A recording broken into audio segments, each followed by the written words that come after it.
Bienvenidos al módulo 6, Procesos Asistenciales Seguros. Les habla Rubia Elizabeth Vargas Tolosa, enfermera, docente de la Universidad Francisco de Paula Santander. El módulo 6 tiene varios procesos asistenciales seguros. Estuvimos hablando de los relacionados con los inconvenientes cardiovasculares, ¿sí? Los riesgos en los cuidados y tratamiento de estos pacientes. Y hoy vamos a hablar de la prevención de complicaciones asociadas a la disponibilidad, manejo de sangre y transfusión. Ustedes saben que la hemorragia es considerada como la responsable de un porcentaje importante de las muertes en el mundo, y las víctimas con hemorragia pueden ser por diferentes causas, por ejemplo, el trauma, teniendo en cuenta que el trauma es una epidemia mundial que afecta principalmente a la población joven y económicamente productiva. La hemorragia es responsable de una alta proporción de muertes por trauma, especialmente en el primer día de su presentación, ¿sí? O de su ocurrencia. Sin embargo, también tenemos claro que cada año mueren en el planeta más de 500.000 mujeres durante el embarazo, el parto o el puerperio, y el 99% de estas defunciones ocurren en el mundo en aquellos países que están en desarrollo. Se estima que el 25% de estas defunciones se deben a hemorragias durante el parto y que vienen a constituir la causa más común de mortalidad materna. También sabemos que en América Latina y el Caribe estas representan el 21% de las muertes maternas. Entonces, la mortalidad materna por hemorragias y la posterior falta de sangre también para las transfusiones puede considerarse una vulneración de los derechos humanos en este momento. Al comparar la razón de mortalidad materna con la disponibilidad de sangre, se observa una relación inversamente proporcional entre estas. Es decir, en los países donde la disponibilidad de sangre es baja, la mortalidad materna es mayor. ¿Sí? Entonces hemos priorizado la necesidad de la transfusión, pero también como son pacientes con alto riesgo vital, pues las transfusiones deben tener un nivel de seguridad para lograr conservar la vida en el paciente. En el plan estratégico de la OPS y OMS se considera que el acceso universal a las transfusiones de sangre y los hemocomponentes seguros son un servicio esencial para la cobertura universal de salud, ya que estos contribuyen a salvar millones de vidas y a mejorar la salud de las personas que lo necesitan. Las transfusiones sanguíneas se han identificado entonces como una de las 8 intervenciones claves para salvar vidas en los centros asistenciales que ofrecen servicios de atención obstétrica de emergencia, ¿sí? Sabemos también nosotros que la separación de los diferentes componentes de la sangre nos permite que una unidad de sangre beneficie a varios pacientes, proporcionando a cada uno de ellos únicamente el componente que necesita. O sea, es posible transponer solo plaquetas, solo plasma fresco, ¿sí? Solo crioprecipitados, etc. En Colombia, el Ministerio de Salud y Protección Social cuenta con una política nacional de transfusiones sanguíneas, ¿sí?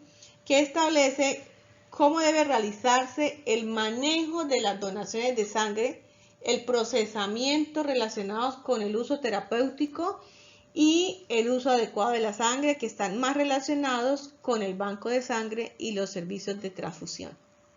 Entonces, se cuenta en Colombia con el Programa Nacional de Hemovigilancia, que inició más o menos en el año 2002, donde se realizan esas acciones de vigilancia epidemiológica que permiten detección, registro y análisis de la información relacionada con los eventos adversos e indeseables derivados tanto de la donación como de la transfusión de sangre. Esta última, cuando hablamos de la transfusión de sangre, ¿sí? esta etapa final pues involucra consecutivamente la promoción frente a la donación, los criterios de selección del donante, el fraccionamiento de los hemocomponentes, el tamizaje de agentes infecciosos, las condiciones de almacenamiento y transporte, la realización de pruebas pretransfusionales, la identificación correcta de la unidad y del paciente, la vigilancia del acto transfusional y el seguimiento post-transfusional. Entonces, con esta en este módulo y con relación a este tema, lo que se pretende es desarrollar y fortalecer el conocimiento técnico en la prevención de complicaciones asociadas a la disponibilidad, manejo de sangre, componentes sanguíneos, transfusión sanguínea y habilidades para la aplicación de prácticas seguras en el personal de salud de las instituciones que participan en el proceso. Y tenemos entonces 4 objetivos específicos relacionados con esa disponibilidad y manejo de sangre, el componente sanguíneo y la transfusión sanguínea, como son: identificar cuáles son los errores en la atención clínica que pueden contribuir a la aparición de esas complicaciones, detectar los factores contributivos y de mayor impacto que favorecen la aparición de las complicaciones, identificar las barreras y defensas de seguridad más eficaces y su aplicación para prevenir las consecuencias de las complicaciones, y establecer mecanismos de monitoreo y medición para la aplicación de prácticas seguras y disminución de las complicaciones asociadas, como dije en un principio, todos estos 4 a la disponibilidad, manejo de sangre, componentes sanguíneos y a la transfusión sanguínea. Pero es importante que recordemos que en estas transfusiones sanguíneas pues hay unos términos que debemos tener en cuenta. Muchos de esos ya los conocen, otros los recordaremos, ¿sí? Básicamente los vive uno enunciando en la medida que participa en estos procesos. La hemovigilancia es el término que incluye la detección, clasificación y el análisis de los efectos no deseados de la transfusión sanguínea con el fin de corregir causas y prevenir su repetición. Reacción adversa es el efecto desfavorable asociado a la terapia transfusional que pueden presentarse de manera inmediata o tardía. La reacción adversa transfusional, el RAT, es una respuesta indeseada asociada a la transfusión de sangre o a hemocomponentes que se presentan durante o después de la transfusión y va a afectar la seguridad del paciente que la recibe. La donación halogénica, sangre y componentes sanguíneos extraídos a una persona y destinados a la transfusión de otra persona para su utilización en procedimientos médicos o como materia prima para la fabricación de medicamentos. La donación autóloga, ¿sí?, es la sangre y componentes sanguíneos extraídos de una persona y destinados exclusivamente a su transfusión autóloga posterior u otra aplicación terapéutica de la misma persona o al mismo individuo de quien en un principio se le extrajo la sangre, ¿sí? La leucorreducción o leucodepresión, proceso utilizado para eliminar leucocitos de los componentes sanguíneos antes de la transfusión. Las complicaciones transfusionales pues están relacionadas con el análisis que se realiza en una institución hospitalaria. ¿Para qué? Para caracterizar esas situaciones no controladas durante las transfusiones de los pacientes en los servicios hospitalarios y tienen diferentes tipos de complicaciones. Las complicaciones no infecciosas incluyen, por ejemplo, la reacción transfusional febril, el incremento de la temperatura mayor a 1 grado centígrado que se presenta en las primeras 24 horas posteriores a la transfusión sin otra causa que lo explique o que sin otra causa que se pueda asociar el por qué por ejemplo, los escalofríos o el aumento de la temperatura. La hemólisis intravascular y hemólisis extravascular. La intravascular es la destrucción acelerada del eritrocito que ocurre dentro del vaso sanguíneo y la hemólisis extravascular, la destrucción acelerada del eritrocito que ocurre fuera del vaso sanguíneo, generalmente en órganos del sistema retículo endotelial. La enfermedad de injerto contra huésped es la reacción inmunológica mediada por linfocitos presentes en el componente sanguíneo transfundido que proliferan ante la incapacidad del receptor de rechazarlos y que mediante mecanismos diversos establecen un daño tisular de gravedad variable y que puede conducir a la muerte. Las alergias. Y las alergias van desde la urticaria hasta la anafilaxia. ¿Qué significa eso? Las reacciones alérgicas a la transfusión pues nos muestra diferentes comportamientos.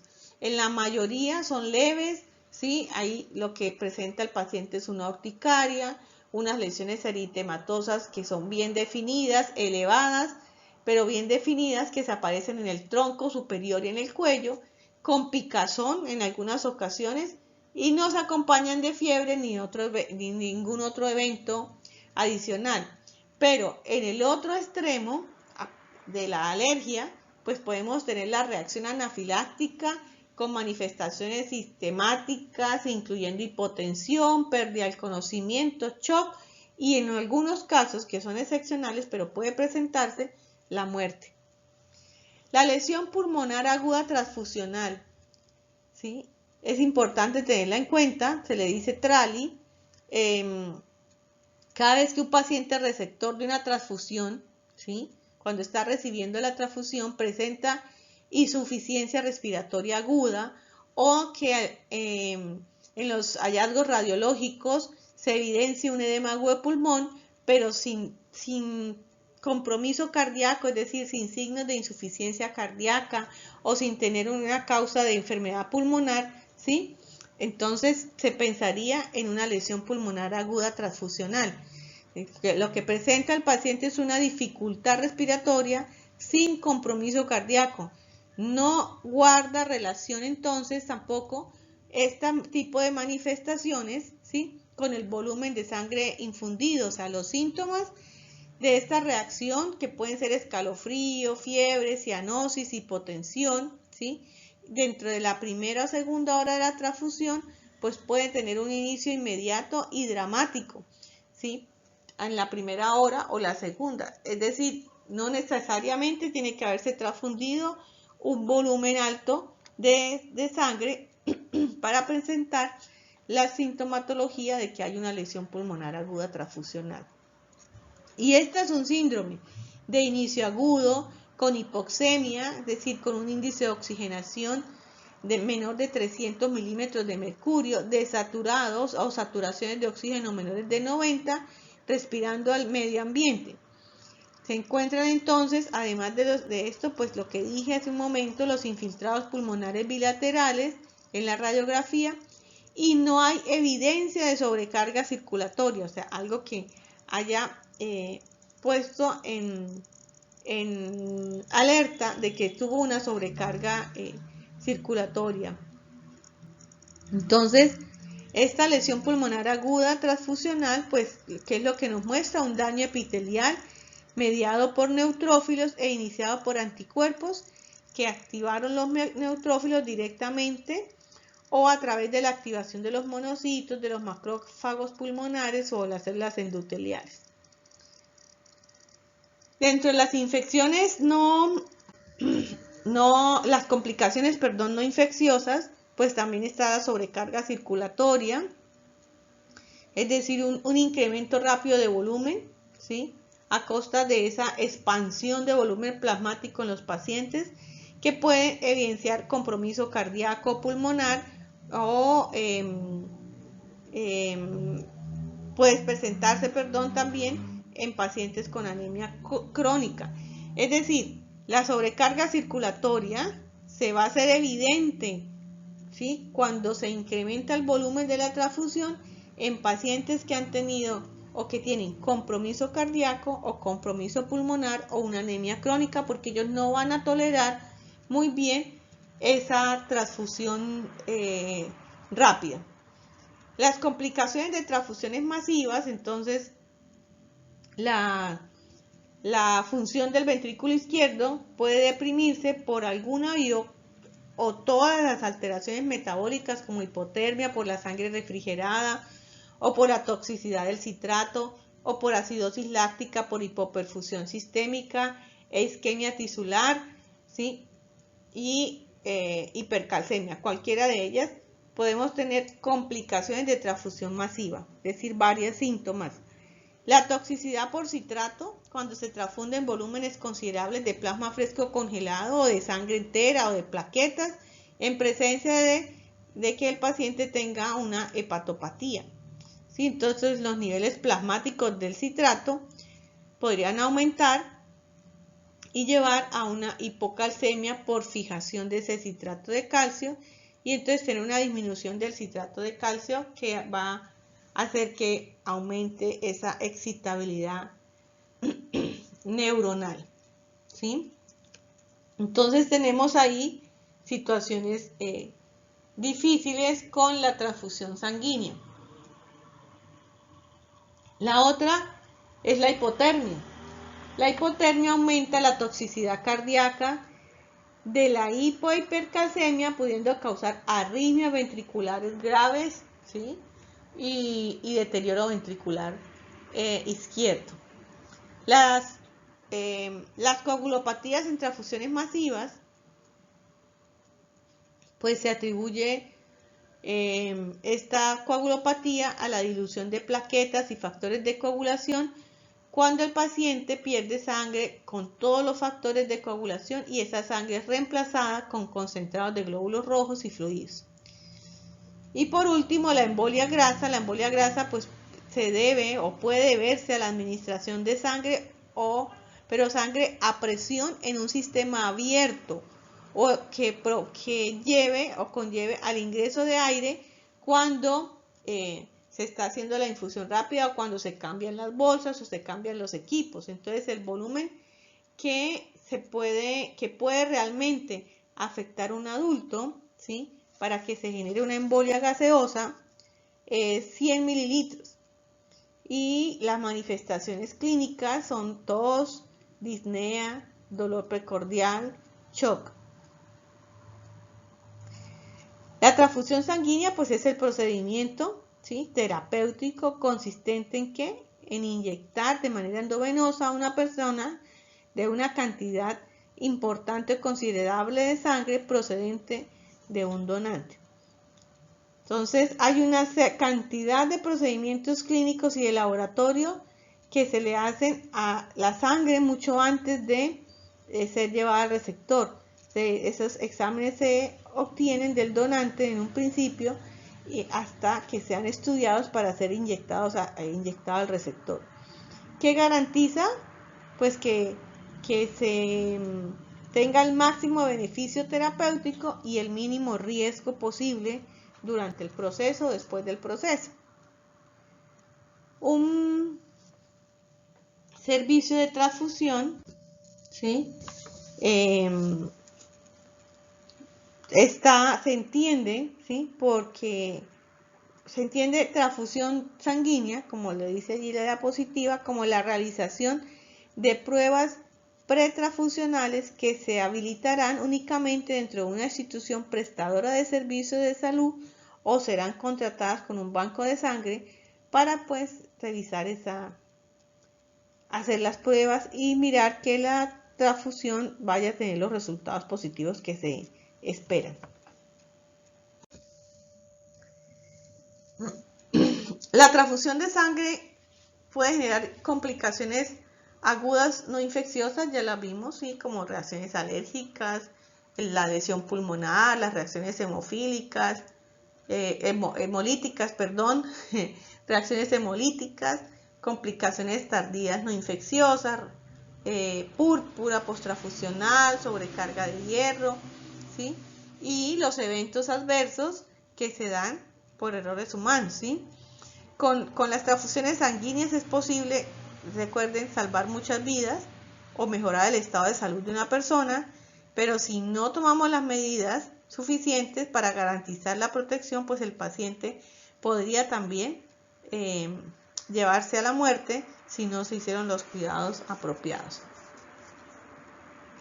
Y se ha demostrado que la sangre es un potencial transmisor de enfermedades infecciosas y parasitarias como la sífilis, el VIH, la hepatitis B, la hepatitis C.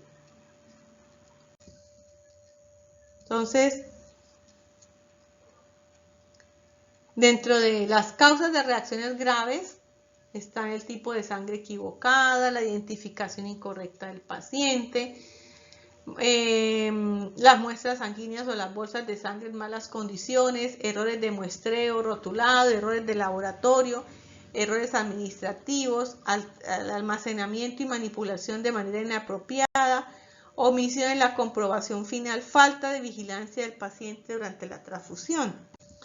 Y la transfusión que corresponde a una práctica segura eficaz, pues adecuada, es la selección de la transfusión adecuada, el paciente correcto, el momento oportuno, las condiciones idóneas, ¿sí?, para su administración, la necesidad real de la transfusión, la evaluación del resultado clínico de la transfusión, ¿sí? Y es importantísimo crear el comité de transfusiones y sistemas de notificación de esas reacciones adversas, ya sea para los correctivos, capacitación, etc. También otra práctica segura es, además de capacitar, tener guías y tener los procedimientos completamente estandarizados. Entonces, se debe establecer el paciente con el real requerimiento de sangre y finalizar haciendo la evaluación del resultado clínico de la transfusión. Hay que mirar si es un proceso para conseguir, se busca que sea de uso seguro, que sea eficaz, que sea eficiente la sangre humana donada, sin reacciones adversas ni infecciones, que beneficie realmente al paciente y no sea realizado de manera innecesaria. Nosotros debemos entonces prevenir la presentación de eventos adversos o errores mediante ¿qué? El fortalecimiento de la capacitación, el establecimiento de las guías de manejo para que el personal o el equipo de salud pues brinden el mejor tratamiento y el mejor cuidado al paciente, y así determinar si el tratamiento transfusional es la mejor opción, ¿sí? Entonces deben existir los procedimientos estandarizados que indiquen que hay resección, mantenimiento, conservación, prescripción, dispensación, administración y monitoreo del tratamiento. Entonces vamos a pasar al modelo organizacional de causalidad de sucesos adversos y a recordar entonces el protocolo de Londres. Tenemos aquí un ejemplo. Tenemos el modelo organizacional y nos está evidenciando los factores contributivos, ¿sí?, que son la organización y la gerencia y el contexto institucional, también el paciente, la tarea, la tecnología, el individuo, el equipo y el ambiente. Y tenemos las acciones inseguras, en este caso no recuerda a las solicitudes de sangre y sus componentes sanguíneos, ¿sí?, que esto puede llevar al error, y las barreras de defensa físicas, tecnológicas, administrativas, humanas, naturales, etcétera, para que no se dé el evento adverso. Recordando, ¿qué son fallas latentes? Son acciones u omisiones que se dan durante el proceso de atención en salud por miembros de los procesos de apoyo, ¿sí? Organización y gerencia y contexto institucional. Estas son las fallas latentes. Una falla activa, que está marcada ahí como fallas activas o acciones inseguras. Entonces son todas aquellas acciones o omisiones que tienen el potencial de generar daño o generar un evento adverso. ¿Listo? Nosotros aquí miramos entonces factores contributivos, acciones inseguras, barreras y defensas, que son las que tienen las prácticas seguras. Para este caso entonces, esta situación que acabé de mostrar hace un momento, de que no hay respuesta a las solicitudes de sangre y sus componentes sanguíneos, se revisa entonces dentro de los factores contributivos quién podría ser el causante de lo que está sucediendo allí. Entonces, tenemos que, no las voy a nombrar todas, pero sí ustedes deben hacer una revisión. En la organización y gerencia, tener en cuenta la ausencia de políticas institucionales para implementar programas de donantes de sangre, que haya una ausencia de procesos que garanticen la disponibilidad de sangre y sus componentes, que no haya una implementación de rondas de seguridad, que no se cuente con programas de capacitación ni socialización de guías y protocolos. En este factor contributivo aquí pueden estar los posibles elementos que hicieron que se diera esa falla activa. Dentro del contexto institucional, pues falta de apoyo institucional entre redes de prestación de servicios y bancos de sangre, políticas de precios de sangre y componentes.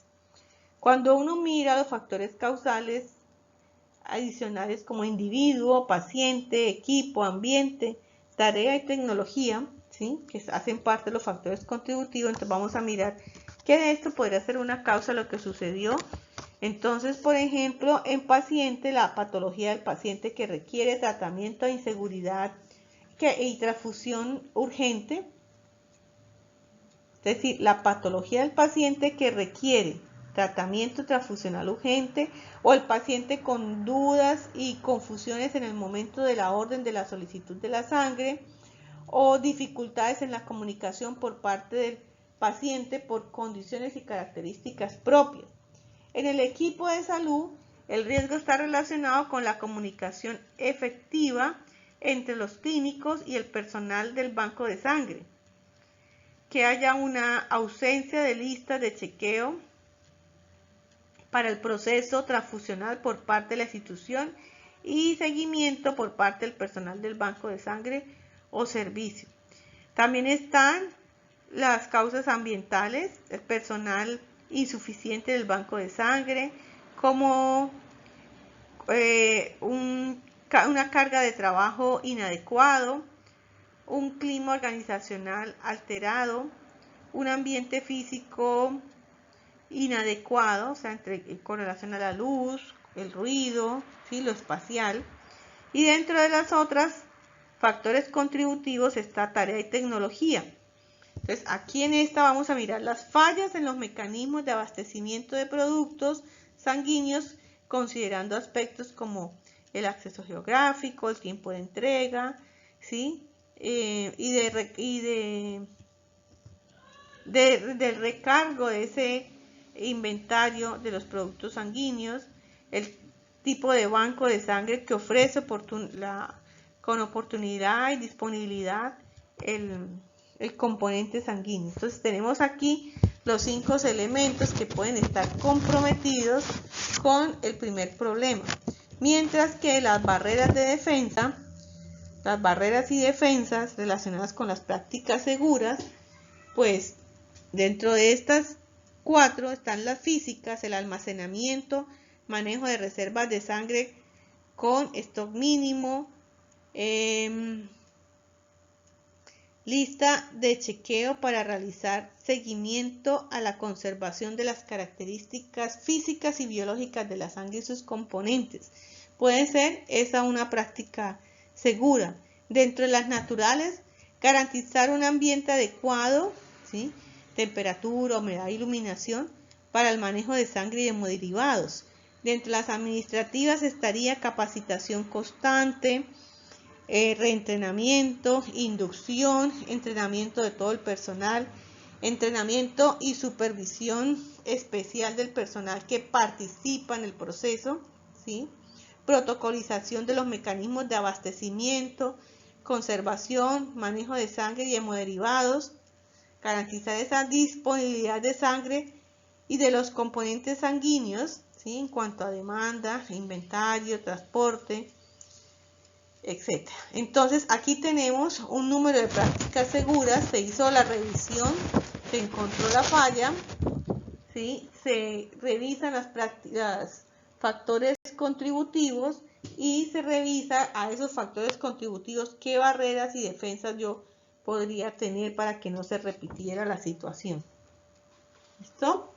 Pero tenemos aquí otro ejemplo. Entonces, en este otro ejemplo, el problema o la acción insegura, la falla activa, es la administración no oportuna de sangre o de los componentes sanguíneos de acuerdo a lo que se había establecido. Que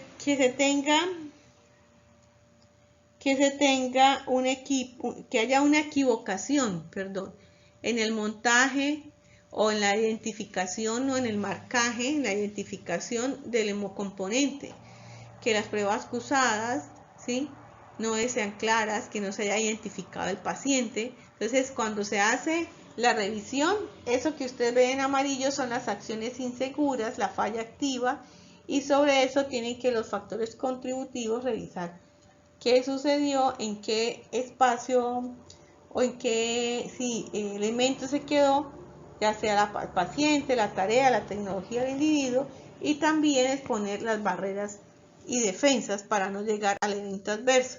Entonces, por ejemplo, en este caso, cuando se revisan los factores contributivos, se habla de la organización y gerencia del individuo, del equipo y el ambiente.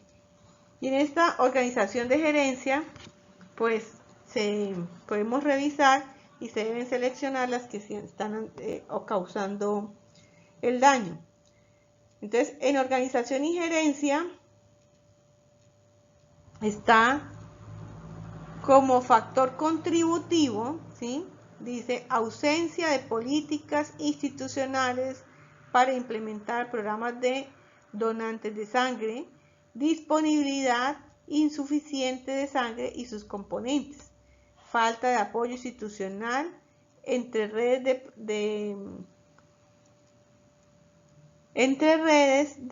de restricción, ¿sí?, de servicios.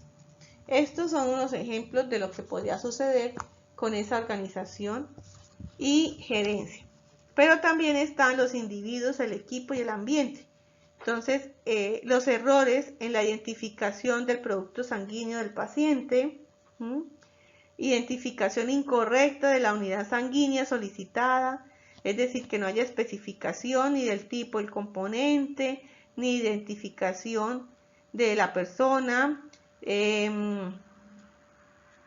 que el personal sea no idóneo, que los riesgos relacionados con los incorrectos, ¿sí?, con la manera incorrecta, de diligenciar la orden de solicitud de los exámenes, fatiga, ausencia de seguimiento a los tiempos de entrega, identificación incorrecta de la unidad sanguínea solicitada, que no se especifique el tipo de componente sanguíneo identificado. Pueden ser errores del individuo, del médico, de la fisioterapeuta, o de la enfermera, o del auxiliar.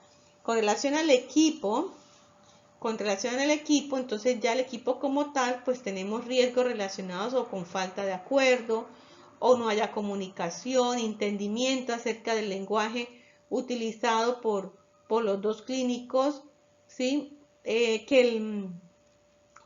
el personal clínico y el personal del banco de sangre o del laboratorio tenga discrepancias, ¿sí?, de quien es responsable de asegurar que la sangre no es transportada de la mejor manera, ausencia de apoyo al personal del banco de sangre o del servicio transfusional para asegurar que la sangre proporcionada en el momento sea la correcta y esté en el lugar adecuado. Con relación al ambiente, pues que haya un personal insuficiente en el laboratorio y en las áreas clínicas, una mezcla de habilidades y tareas, una carga de trabajo inadecuado, un clima organizacional alterado, un ambiente físico inadecuado, o sea, inconvenientes con la luz, con el ruido, una sobrecarga de trabajo. Esos serían los factores contributivos al problema a la falla activa que se identificó, que dijimos que podía ser administración no oportuna de sangre, o que podría ser que no haya respuesta a la solicitud por parte del banco de sangre, o que el marcaje sea inapropiado, es decir, la identificación del hemocomponente, las pruebas cruzadas no se hayan dado, etc. Entonces podemos tener que esa falla activa puede tener una causa en la organización y gerencia, o en el individuo, o en el equipo, o en el ambiente, y son las fallas latentes.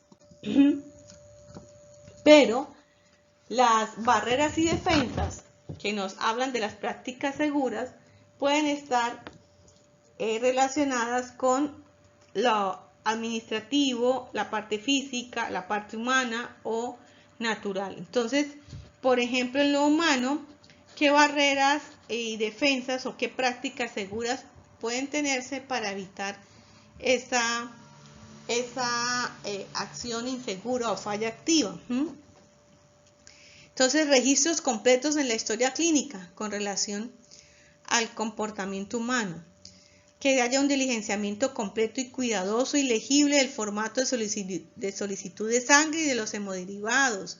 Que haya adherencia a los protocolos de transfusión y hemovigilancia institucional. Que se participe en la educación de capacitación que brinda la institución. Esos son algunos de estas barreras y defensas. Administrativamente, entrenamiento y supervisión especial del personal que participa en el proceso, ¿sí? Que haya una capacitación constante, un reentrenamiento, que haya una estandarización del lenguaje usado por los clínicos y el personal para que no hayan confusiones. Es decir, si se habla de la solicitud de la sangre del laboratorio, por ejemplo, allí dice utilizar las palabras claras, ¿sí? Que es inmediato, que es urgente, que es lo más rápido posible, que se tenga claridad en qué significa cada una de estas palabras para las dos partes, para quien hace la solicitud como para el banco de sangre quien entrega el hemocomponente. Elaboración de manuales de funciones para el personal que está involucrado en el proceso de la gestión, ¿sí? De los medicamentos o de los hemoderivados en este caso. Conformar un comité transfusional para la revisión de las actividades de la IPS frente a las transfusiones realizadas. Importantísimo el comité. Análisis de los tiempos de oportunidad de las transfusiones y otros indicadores de hemovigilancia. Elaborar planes de mejoramiento. Y con relación a las naturales, garantizar un ambiente adecuado de temperatura, humedad e iluminación para el manejo de la sangre y los hemoderivados. En cuanto a las físicas, un almacenamiento que permita el manejo de reservas de sangre con un stock mínimo, la lista de chequeo, donde se pueda verificar la solicitud del transporte, la entrega, verificar los sellos, las pruebas cruzadas de la sangre y los hemocomponentes.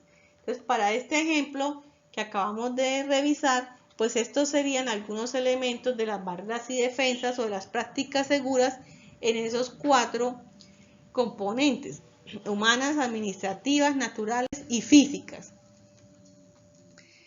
¿Cómo se hace seguimiento y monitorización? ¿Cuáles son los mecanismos de monitoreo para prevenir esos eventos adversos asociados al uso de sangre y hemocomponentes? Pues la creación del comité de transfusiones y el sistema de notificación es lo ideal para ese seguimiento, supervisión, monitoreo, control. Entonces, esa es una recomendación de la Organización Mundial de la Salud, de que se creen en todas las instituciones de salud los comités de transfusiones y sistemas para notificar las reacciones adversas a las transfusiones. ¿Y esto para qué? Para hacer un seguimiento de uso seguro y racional de los componentes sanguíneos. Dentro de los indicadores de medición de impacto de aplicación de esta práctica segura pueden estar la proporción de pacientes transfundidos con grupo y RH correctos, la proporción de fallas en la identificación de sangre y hemocomponentes. Puede haber un indicador como proporción de eventos adversos derivados de los procesos transfusionales. Entonces, el número de pacientes con eventos adversos asociados a la transfusión en el periodo tal periodo, sobre el total de pacientes transfundidos en la institución en ese mismo periodo de tiempo. La tasa de reacción transfusional, también es posible tener un indicador de este tipo. Número de pacientes transfundidos que presentaron algún tipo de reacción transfusional en el periodo sobre el total de pacientes transfundidos en la institución en el mismo periodo, ¿sí? O el porcentaje de reacción adversa a la transfusión por componente sanguíneo transfundido. Entonces, el porcentaje de reacción adversa a la transfusión por componentes sanguíneos transfundidos sobre el número total del tipo de hemocomponentes transfundidos, ¿sí? Entonces, estos son indicadores que nos sirven para hacer seguimiento, monitoreo y control de la situación. Si vamos a revisar un caso problemático, entonces aquí hay un caso de una paciente gestante de 30 años con 5 hijos, ama de casa sin control prenatal, que tiene un parto atendido en casa, ingresa al servicio de urgencias pálida, diaforética, con abundante sangrado vaginal, tendiendo a la hipotensión 90-50, taquicárdica 120 frecuencia cardíaca por minuto y una hemoglobina de 6 gramos por decilitro. Tiene esa gestante 30 años y tiene una hemoglobina de 6 gramos por decilitro supremamente baja.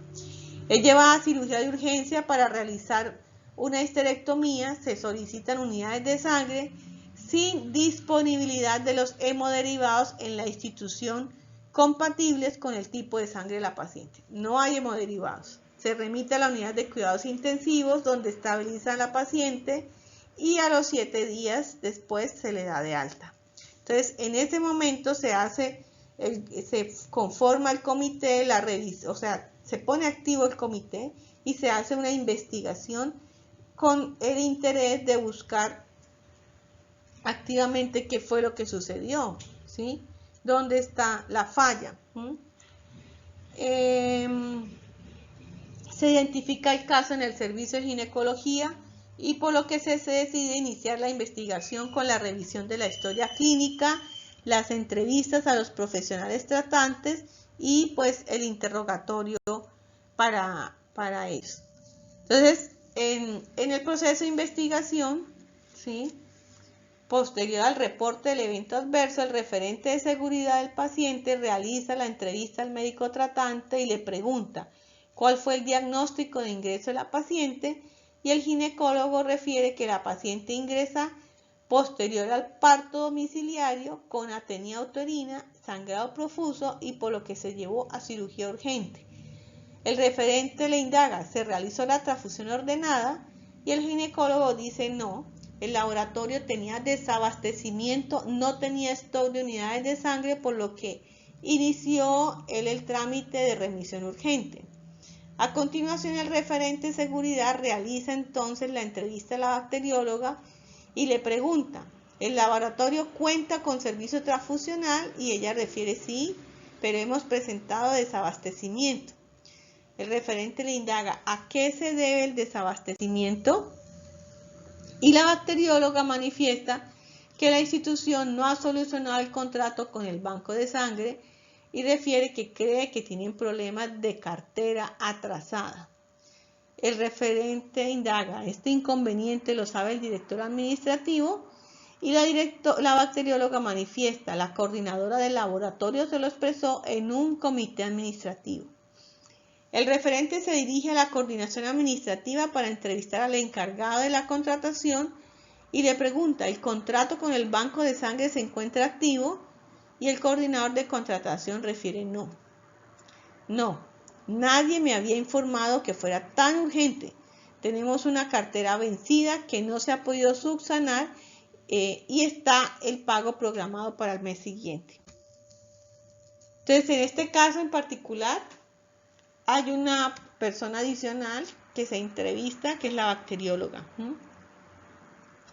Y el comité de seguridad inicia con la presentación del caso, los hallazgos de la investigación que hizo el referente, ¿sí?, los participantes que deben hacerse hablar, intervenir con ideas, ¿sí?, para identificar cuál fue la falla activa y por cada factor contributivo las posibles causas que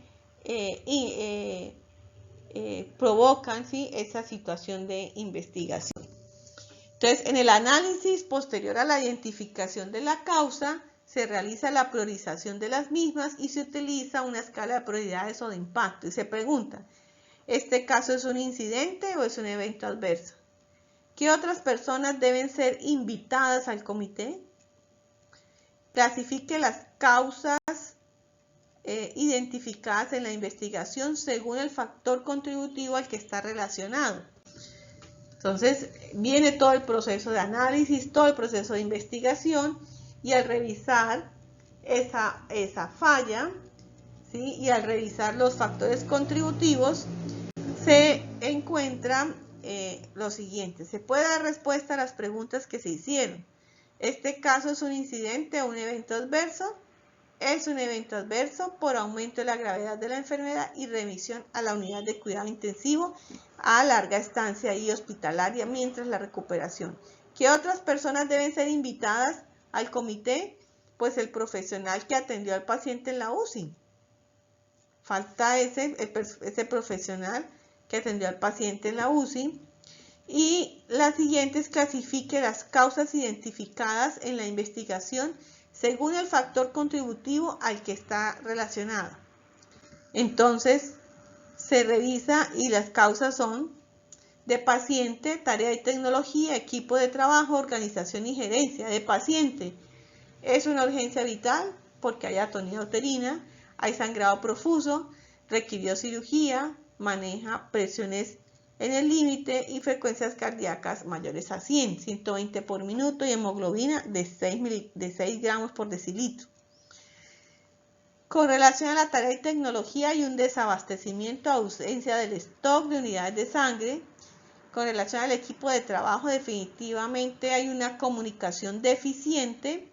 Y con la relación con la organización y gerencia, pues más claro que se expresaron, hay una cartera atrasada con el banco de sangre, inexistencia de contrato para proveer sangre y componentes. Entonces, al hacer la investigación y buscar en los factores contributivos, se clasifican estos 4 como importantes en esa situación que se está viviendo. Entonces, ahí están las referencias donde ustedes pueden buscar información al respecto, ¿sí? Y continuar revisando porque es hasta que va revisando las fallas, va revisando cada uno de los aspectos para identificar los factores contributivos, ¿sí? Y los demás. Bueno, muchas gracias.